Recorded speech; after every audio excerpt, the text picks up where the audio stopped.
বুঝি না স্টারে লাইট আউট কেন বারবার তিনবার খাও আসার মূল্য এবার ভাই তার সঙ্গে আমার একটা করা আছে চল ভাই সাউন্ডের নিয়ে এসে বাবা মজা করা আর করতে হবে না ভাইরা এবার যদি না হয় তাহলে আমি মহামানব এজিদকে বলে এ কাজ আমি বন্ধ করে দেবো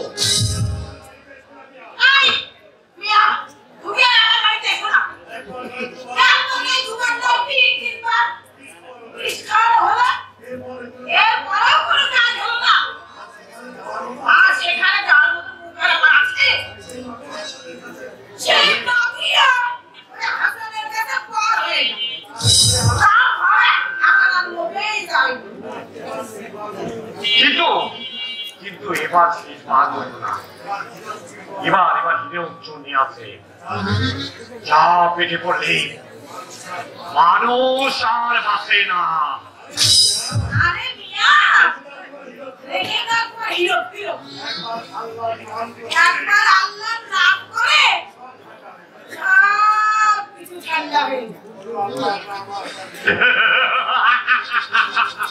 এবার কোনো আল্লাহর নাম আর কাটবে না ভাষাকে এবার পড়তেই হবে তুই যা বলবো না এই হিরোচ্ছন্দ নিয়ে তুই আয়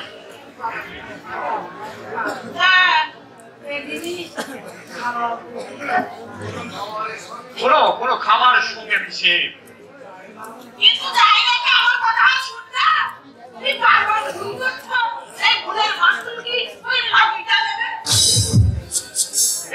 এই ভয় গোলাপি রাখোস না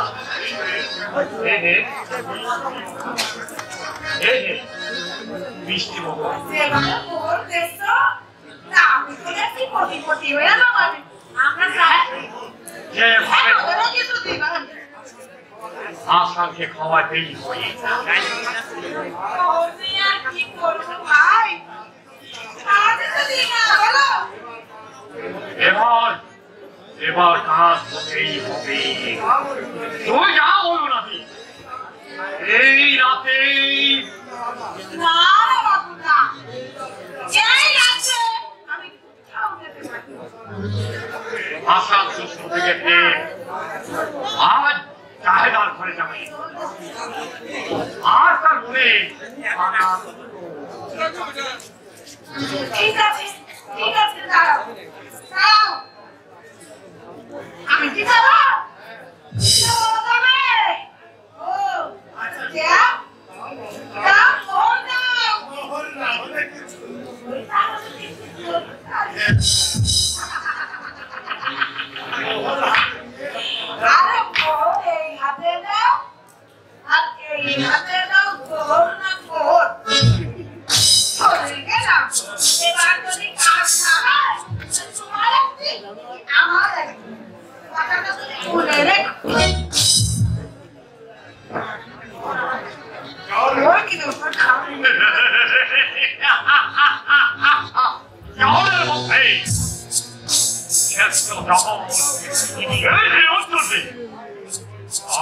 আমি জীবনে করবো না ভাবি জীবন হাসান তোমাকে উঠতেই হবে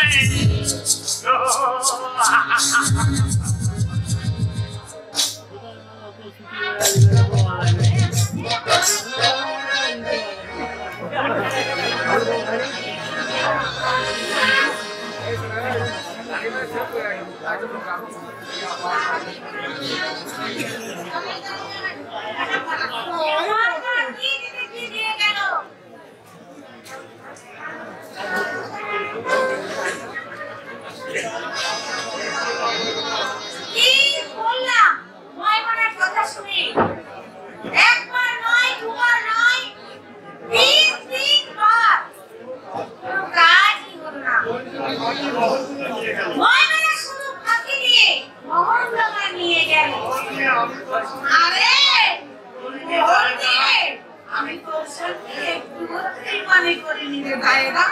এটা আমার আগে দিলি কেন? এটা তো তুই আমাকে পরে দিবি, আগে দিলি কেন? ওর জন্য আমি আপনার চেষ্টা করি। ওর জন্য আমি আপনার চেষ্টা করে যাচ্ছি।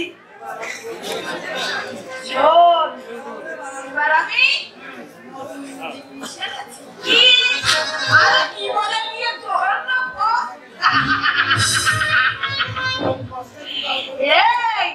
এই কি কোন কষ্টে জোগাড় করেছি না না সে আমার ঘরে আসে না আর আমি তাই কাছে চির অবিশ্বাসী হয়ে গেছি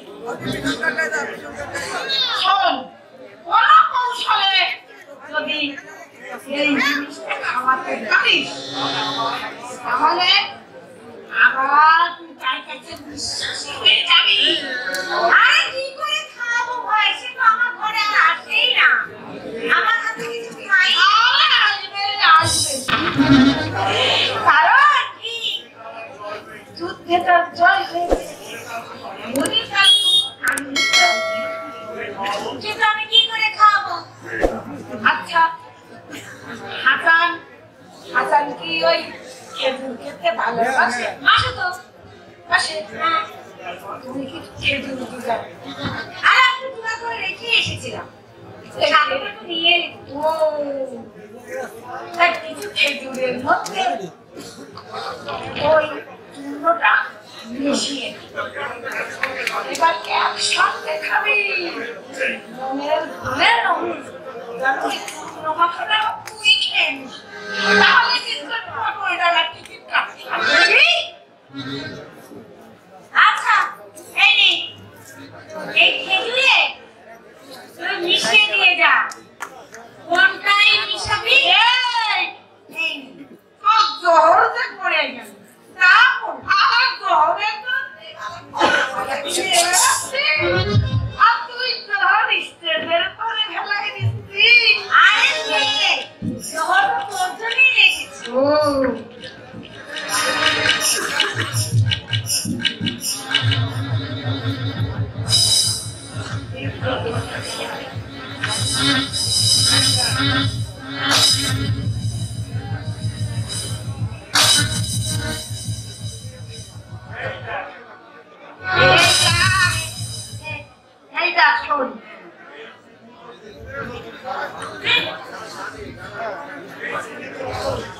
এই তিনগুলো তুই খাবি না আর যেগুলোতে ঠিক না নেই সেইগুলো তুই মহব্বত করে সাথে বসে বসে খাবি এবার যা এক গ্লাস পানি নিয়ে এখানে রেখে দিয়ে তিন ছুঁড়ে কাটতে শুরু করবি এই রান্নাটাও কি শিখিয়ে দিয়ে যাবো নাকি আরে না পারবি কাটতে কেন তোর মনে হয় আমি কাটতে পারি না কান্না শুনে হাসানের ঘরে আসবে তো আরে ঠিক আছে তাহলে আমি এখন যাই যা তাহলে তুই তিন শুনে শুরু করে দে তাড়াতাড়ি শুরু কর এটা নিবি না আরে এটা আরে নেবো মানে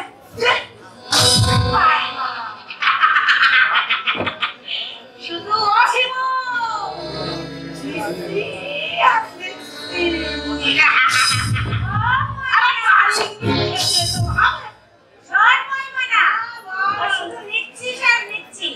এবার যদি কাজ না হয় এবার তুমি দিতেই হবে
বিশ্বাস নাই তার কান্না ছাড়া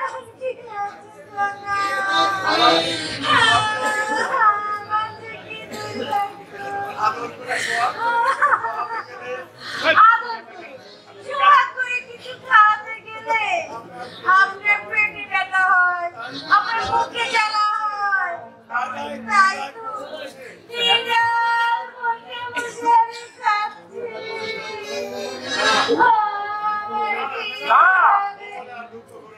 তুমি আর দুঃখ করো না। কেন জানা?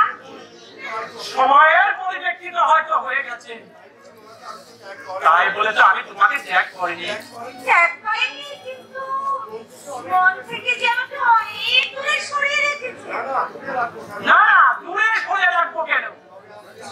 তাহলে আপনি আগের মতো আমার ঘরে আসছেন কেন? দেখছো না, এজিদ আমাদের রাজ্যে আক্রমণ করেছে, তার সঙ্গে বেঁধেছে তুমুল সংগ্রাম, তাই কথা বলার সুযোগ আমি পাইনি। আমি নিজে না খেয়ে আপনার জন্য অপেক্ষা করি, আপনি খেজুর ভালোবাসেন, তাই দেখেন আমি বিরিয়ানি সাজিয়ে আপনার জন্য বসে আছি জানা। আর মনে পড়েছে আমরা দুজনে একসঙ্গে খাবো। ঠিক আছে, এসো আমরা দুজনেই খাই। আমার হাতে খেলে আবার আপনার যদি কিছু হয়? তুমি তো খাচ্ছ, যদি কিছু হয় দুজনের তো হবে। আচ্ছা বসুন।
আমার পেট ব্যথা করছে, আর বঙ্গ চলে যাচ্ছে।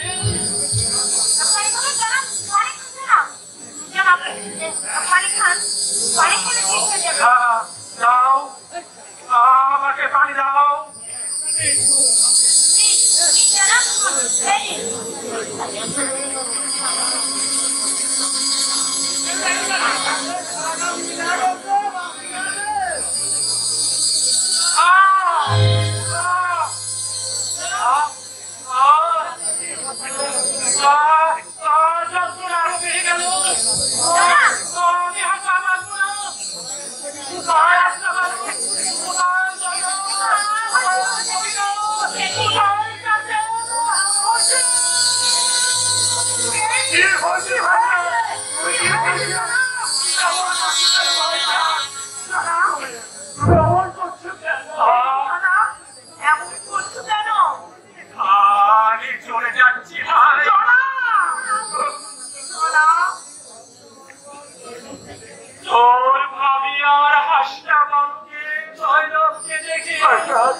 তোমার কি হয়েছে?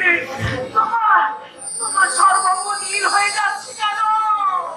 কি হয়েছে তোমার?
কোনো দোষ নেই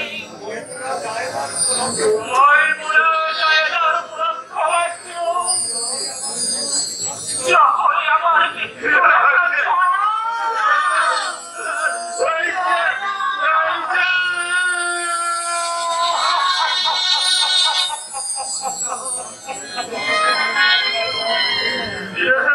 আমি হাত ছাড়িয়ে দিয়ে রাখছি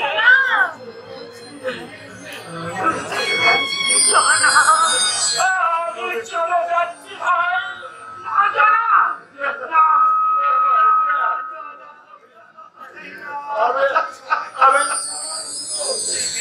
একটু সময় তোর কাছে আমার একটা বলো বলো ভাইজান বলো কি সেই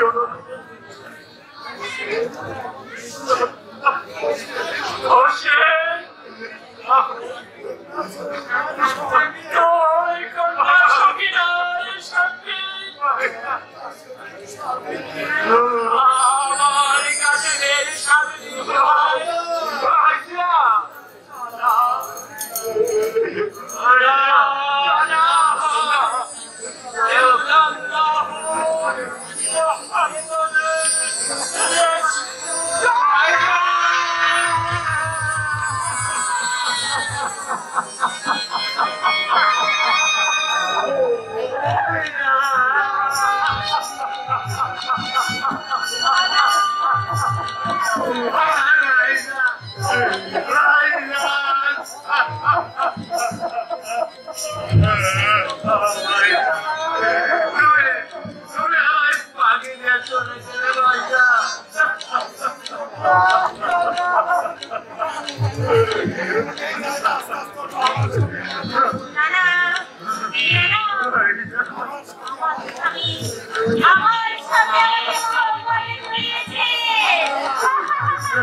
কে মরেছে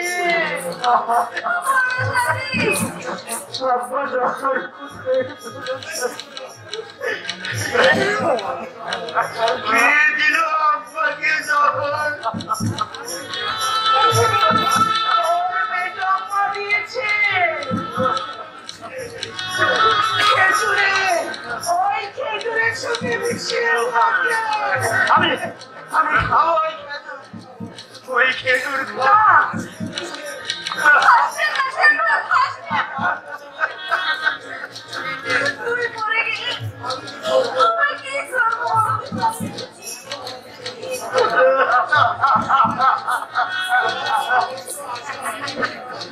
আমার সমস্ত আশা আকাঙ্ক্ষা তোমার শেষ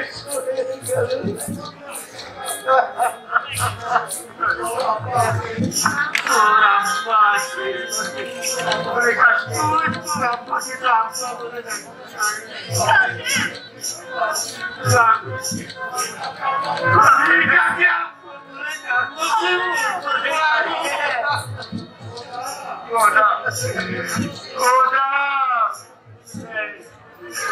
এই দৃশ্য দেখে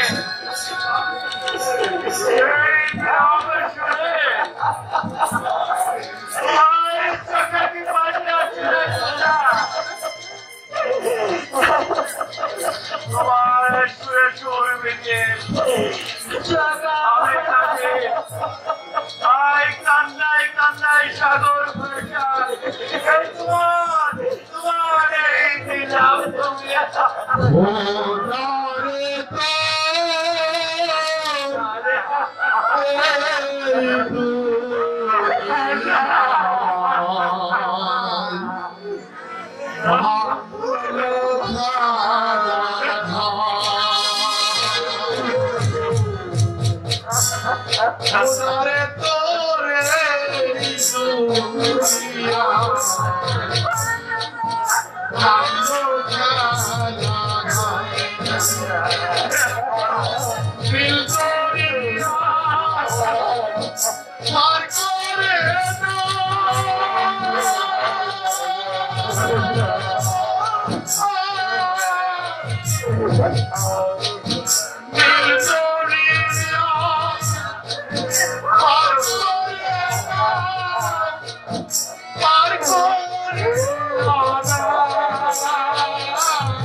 Oh,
বলি কেঁদে আর কি হবে?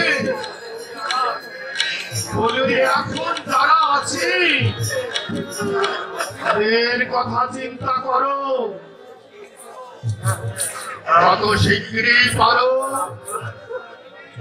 ওই ভাইজানের খবর দিয়ে তুমি এই কাবা ঘরে চলে যাও।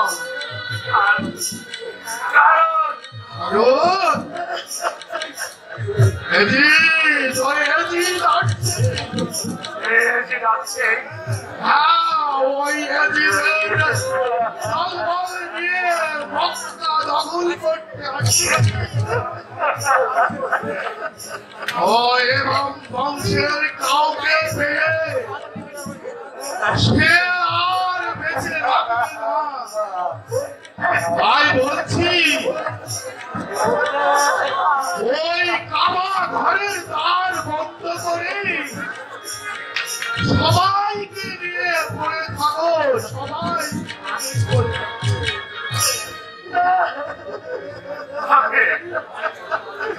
যাই চলো ভাবে,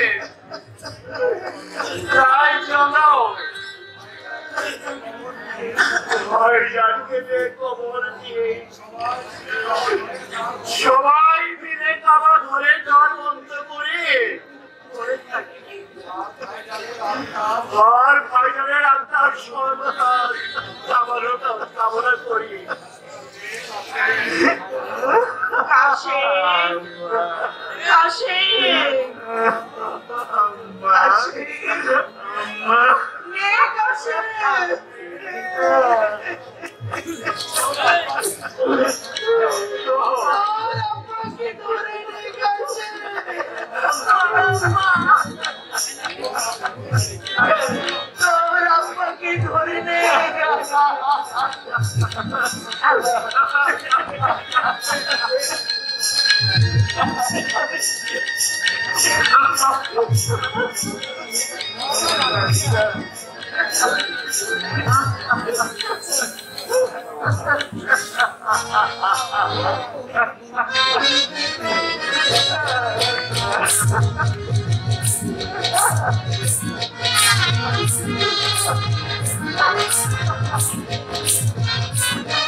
আমাকে খাই দাও।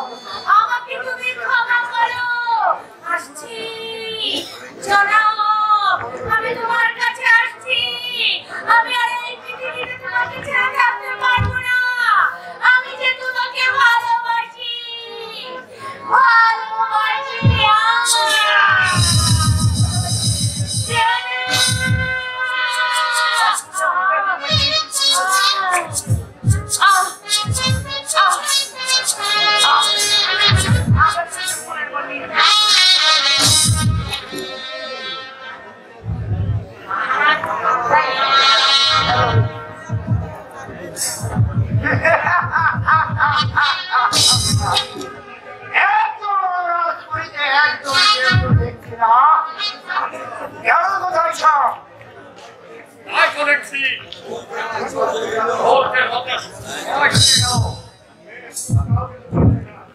পুরুষ কাউকে তো দেখছি না আমার পেছু একবার শুধু ওই শরীরকে দেখা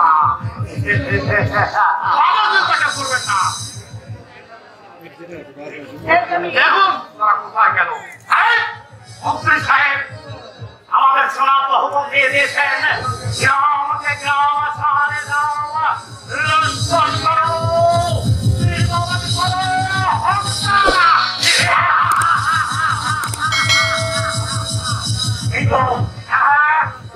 আমাদের সুবর্ণ সুযোগ এই সুযোগে সমস্ত সোনা লুটপাট করে নেব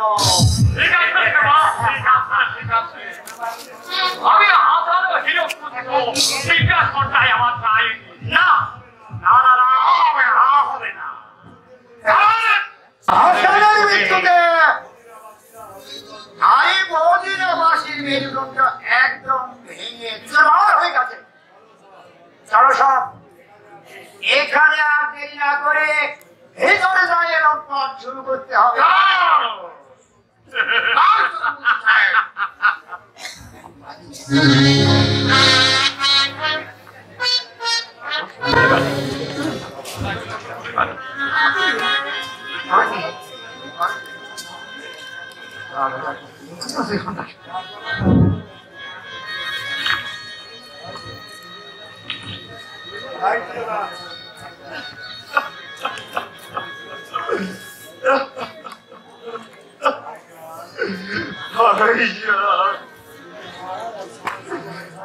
তুমি আমার উপরে সমস্ত বোঝা চাপিয়ে দিয়ে নিশ্চিন্তে ঘুমিয়ে আছো ভাইজান আর কত ঘুমাবে ভাইজান জেগে দেখো ভাইজান বছরের আচারের সময় হয়ে গেছে ভাইজান তোমার বিহনে রাজনের ধনী ভালো লাগে না ভাইজান তোমার ছাড়া যে মদিনার এই সিংহাসনে আজ যে কাউকে মানাই না ভাইজান তুমি জাগো ভাইজান তুমি জাগো যে দেখো ভাইজান তোমার হোসেন যে আজ তোমার পাশে এসেছে ভাইজান ঘুমা ভাঙানোর কান্না নিয়ে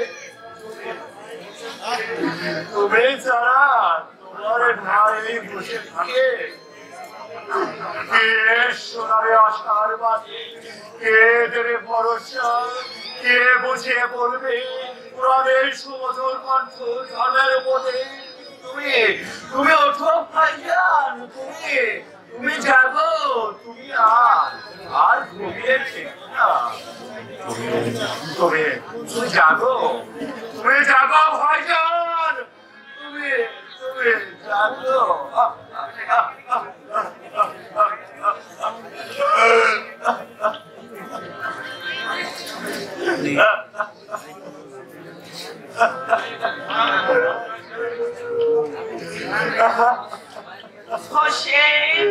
আবার তুমি একাই নিশির আপনি কবরের পাশে এসেছো আমি দিনের আলোয় আসতে পারি না তুমি আর কাশিম কষ্ট পাবে বলে তাই তো এই নিশিতে তোমাদের চোখ ফাঁকি দিয়ে আমি এসেছি ভাবে তবু তুমি তাও টের পেয়ে গেছো ভাবে যাও ভাবি যাও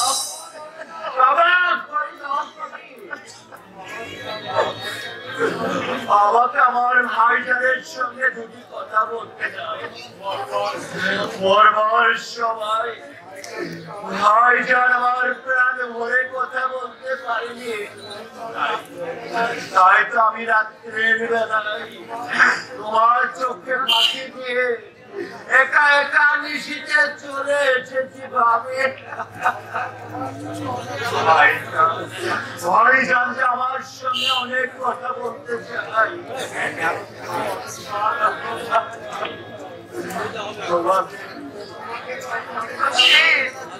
তোমাকে তো আমি অনেকবার বলেছি তুমি একটু ধৈর্য ধরো। বর্তমান এই সংসারে তুমি ছাড়া পুরুষ বলতে আমাদের যে আর কেউ নেই। তুমি যদি অধৈর্য হয়ে যাও তাহলে আমাদের কে রক্ষা করবে? এদিকে সুন্দরা এই দুটা মদিনা ছেড়ে আছে। কোন সময় কোন বিপদ আসে তা তো বলা যায় না ভাই। এই সময় তুমি যা থাকতে পারলাম ভাবে কত কত আশা নিয়ে যে ভাইজান আমার ঘুরে আছে। কাশেমের সঙ্গে আমার সখিনাথের সাথে দিন ভরে দেখতে তার পুত্র বধূকে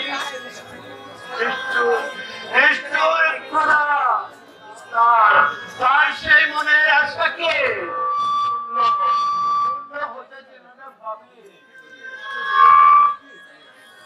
তুমি যদি এভাবে ভেঙে পড়ো ভাই তাহলে অবস্থা কি হবে একবার ভেবে দেখো। তুমি বলতে পারো ভাই, তুমি বলতে পারো আমি কেমন করে সহ্য করব আমার স্বামীর শোক? তুমি বলে দাও।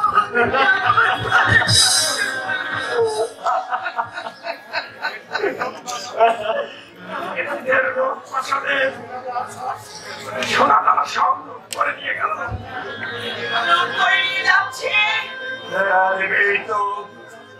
বাসাতে তো কোনো লোকজন নেই, এমন সুযোগকে ওরা কখনো হাতছাড়া করে আমরা বাধা দেবো। তার জন্য তোমরা বাধা দেবে? যাদের জন্য এত করছো তারাই যদি না থাকলো কি হবে? কি হবে বাধা দিয়ে ওর? তাই বলে আমরা থাকতে আমরা কি আর থাকতে পারবো? পয়সা চলে গেছে, আমি বোঝা হাত থাকতে পারবো না।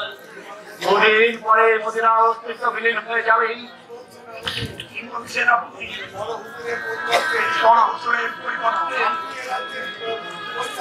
আপনি রাজ্য পরিচালনা করবেন? আমাকে যে পেলে ওরা বাঁচিয়ে রাখতে না, আমি কাবা ঘরে সে আশ্রয় নিয়েছি বলে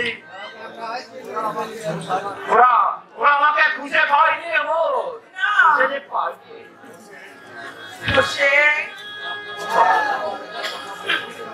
হঠাৎ করে আমার একটি কথা মনে পড়ে গেল।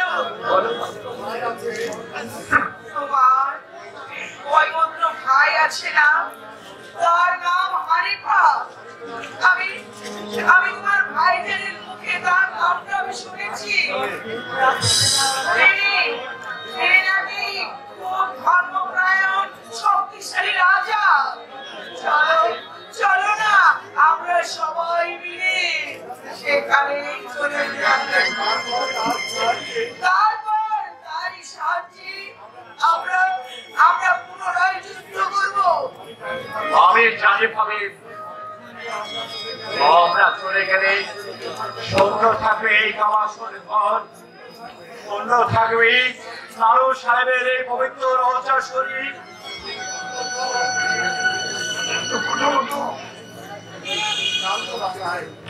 প্রথমত জানতো বাসায় বড় হুজুরকে হারিয়ে তারপর আপনাকে আমরা হারাতে পারবো না। তুমি আমাকে পালিয়ে যেতে বলছো, তাছাড়া উপায় কি হুজুর? জানতো আগে বাঁচো, উপায় না হয় মান দেব।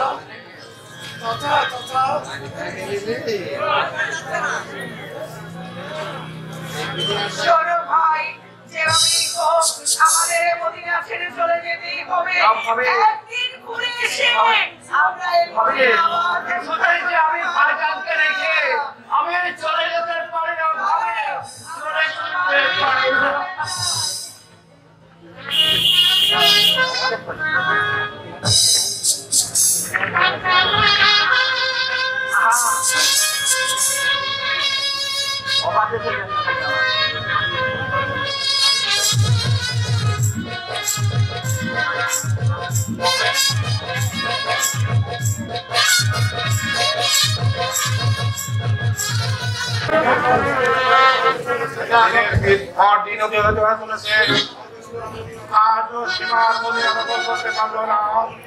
অলির হাসানকে খুন করতে পারলো না।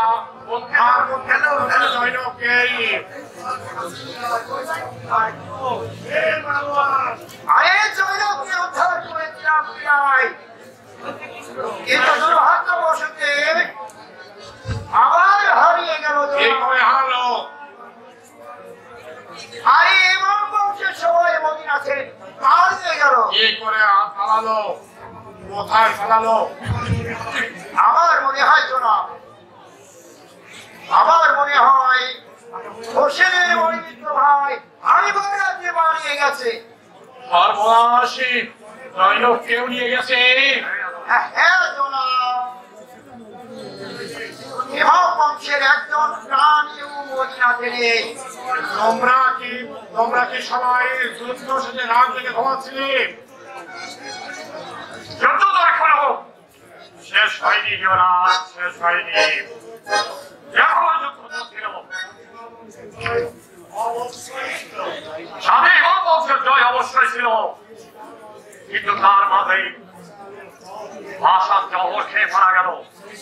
সেই সংবাদ মোহাম্মদী সৈন্যরা পেয়ে ওকে দুঃখে যুদ্ধ থাকলো, তারা পরিত্যাগ করলো জনাব।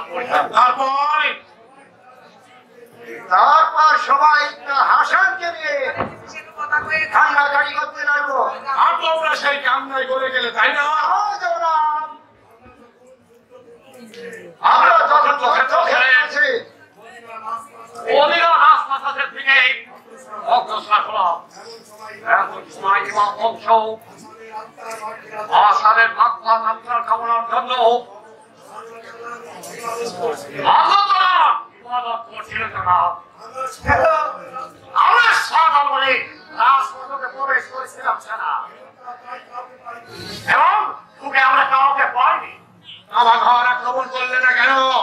আমার হাম নিয়েছিলাম সেনা, কিন্তু কে শুনলাম তারা ভয় নিয়েছে ওই হানিফা রাজ্যে। আজ এবার রাজ্যে পৌঁছানো তো সহজ নয়। আমি কত সময় হলো তারা বেরিয়েছে? না, তারা এখনো আমপাদে পৌঁছাতে পারেনি। আমপাদে পৌঁছাতে হলে সামনে রয়েছে দুরন্ত কারবালা। সেই কারবালার মাঠ না দেওয়া পর্যন্ত তারা আমপাদে পৌঁছাতে পারবে না। আমাদের সৈন্য সমাবেশ করতে হবে। সেই খারাপ সৈন্য বেষ্টন রাখবে। সেই কারবালার মাঠ পাল্টিতে অত্যন্ত মানুষ যাবে, তাদের বুকের স্থানে ফেলে যাবে। তখন তারা পানি আনতে ওই ফোরাত নদীতে যাবে। তখন তোমরা কাউকে পানি দেবে না। কারবালার মানুষ যাবে পানির বিপাশায়, তারা কুকড়ে কুকড়ে মারা যাবে। তাদের বিনা অস্ত্রে আমার মনে হয় ওষের সৈন্য সহ রওনা হয়েছে। তাই যাও, কিন্তু মনে রেখো এক ফোঁটা পানির জন্য তোমাদের যদি চাও দিতে হয় তবু দেবে, নদীর কুল ছাড়বে না। হ্যাঁ, আমরা সবাই যাই। হ্যাঁ তাই চলো। আরেকটি কথা, হোসেনের কাটা মাথা যদি কেউ এনে দিতে পারো, তাকে আমি ৫,০০০ স্বর্ণ মুদ্রা আমি পারবো।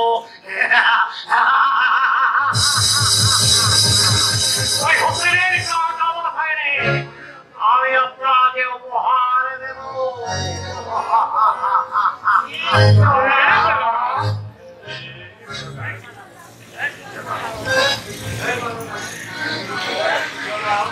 জনাব, আমি পানির অভাবে যদি জয়নব মারা যায়, তাহলে সেই মৃত জৈনবকে আমার চাই। তাহলে জনাব অন্তত পানি দিয়ে তাদেরকে বাঁচিয়ে রাখা উচিত। এই জন্য তো বলি, আপনার চুল পেয়েছে কিন্তু বুদ্ধি এখনো পাকেনি। পানির পিপাসায় কারাগার তার সৈন্যরা অতি সহজে ক্লান্ত হয়ে পড়বে। তারপর তাদেরকে ঘায়েল করতে দেখতে হবে না। এবার চলুন, আমাকে ওই মন্ত্রণালয়ে যেতে হবে। ঠিক আছে জনাব।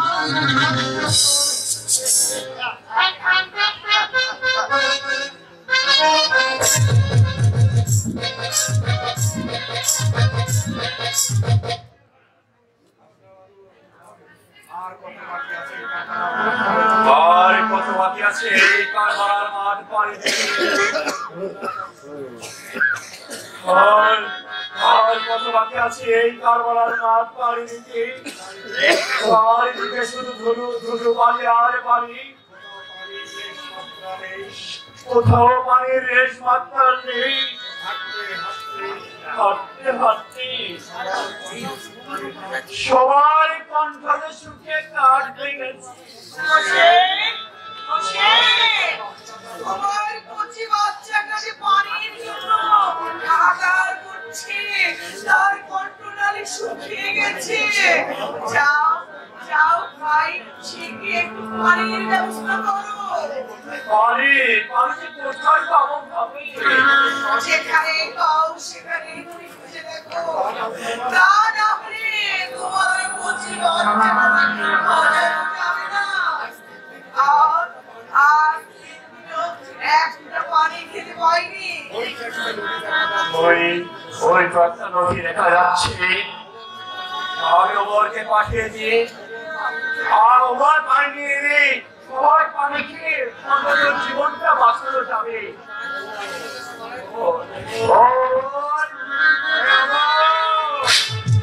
কোথায় ওমর?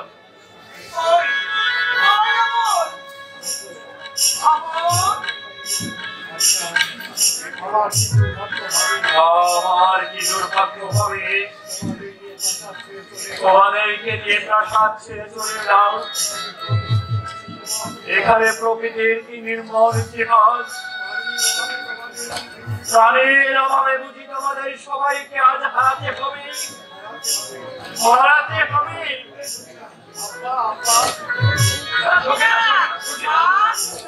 প্রাণীর অভাবে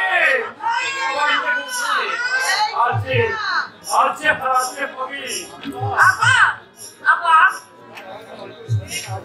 ছোট ভাইয়ের কণ্ঠটা শুকিয়ে কাঠ হয়ে গেছে আপা। তাকে মনে হয় আর বাঁচানো যাবে না আপা। তুমি আমায় কথা বলে দাও না, আমি এখন কি করবো? যাও যাও ভাই, তুমি ওই বাচ্চাটাকে কোলে নিয়ে যাও। হয়তো কচি বাচ্চার মুখ থেকে ওরা একটু পানি দিতে পারে। যাও ভাই যাও, বাচ্চাকে একটু পানি দিয়ে বাঁচাও। আমি এখনই যাচ্ছি। হে খোদা, একই নিষ্ঠুর পরিহাস। এতগুলো লোক একটা পানির জন্য তারা হাহাকার করছে কারবালার মাঠে, তারা শুকিয়ে মরে যাবে।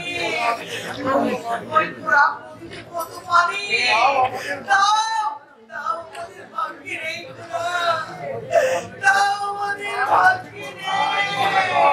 মা, তুমি কোথায়? কথা কও। একটা ছুটি লাগে, কাপড় মধ্যে কি কাছে মার মনে হয় কি হয়েছে দাদি। ঠিক আছে আমি দেখে আসছি, ঠিক আছে আমি দেখে আসছি।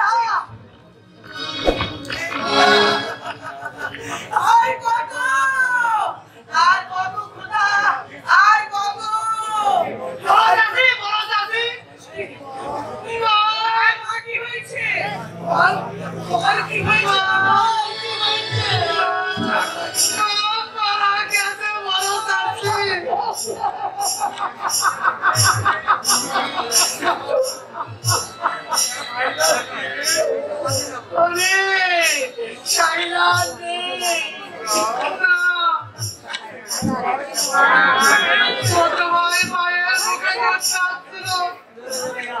খেতে খেতে মায়ের মুখে আর দুধ ছিল না। তখন আব্বু মায়ের কোল থেকে মায়ের নিয়ে গেল ওই নদীতে। সেই সময় আমার পানি পিপাসায় মুখটা শুকিয়ে যাচ্ছিল বড় চাচি।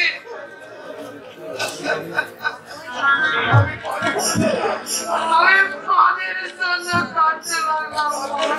তারপর বল কি হলো? তারপর আমাকে বললো তুই আমার দেবতা করে আসবে, তুঝে কলাটা ভিজিয়ে দে। আমি না বলে তাই করো আর আমার মা আস্তে আস্তে মারা গেল। ও খোদা, তুমি চোখে দেখছো খোদা? তুমি সত্যি করতে পারবে?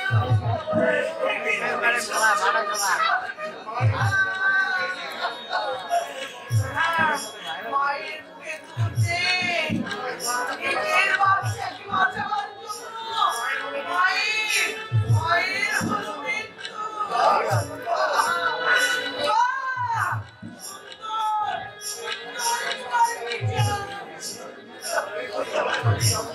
কি হলো চাচি আব্বা? আমার মাকে আমি মেরে ফেললাম। তোর মাকে তুই মারবি কেন? তোর মাকে পিপাসা লেগেছিল, তার মুখে দুধ ছিল না। তুই ঠিক কষ্ট করতেছিস, তার দেহে কোনো রস ছিল না। তুই মারবি কেন?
বাড়ির বদলে ওরা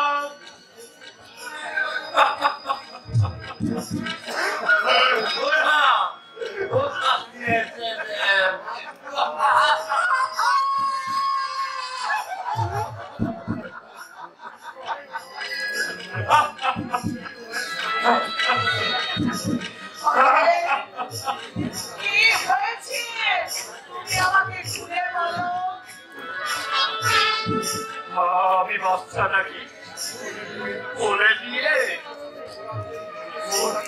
ওই প্রান্তরিক দিকে যাচ্ছিলাম হঠাৎ করে একটা চিড়েছি আমার এই জাদুর মুখে ডাকলো জাদু যার কথা বলতে পারে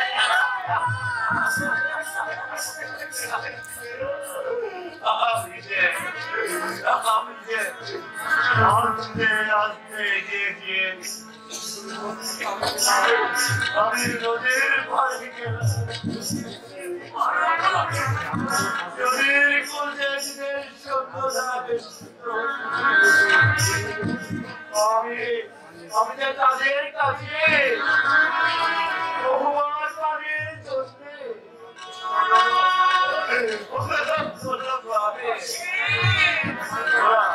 ওরা যে কিছুতে নদীর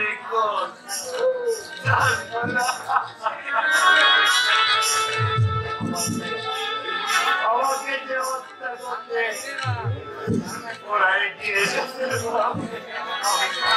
আমি প্রাণে ভরে এসেছি ভাবে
আপনারা সবাই শিবিরে যান আমি সর্বপ্রতি যে হাত থেকে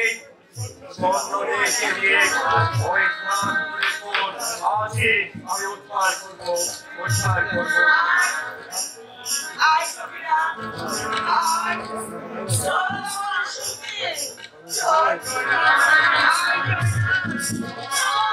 I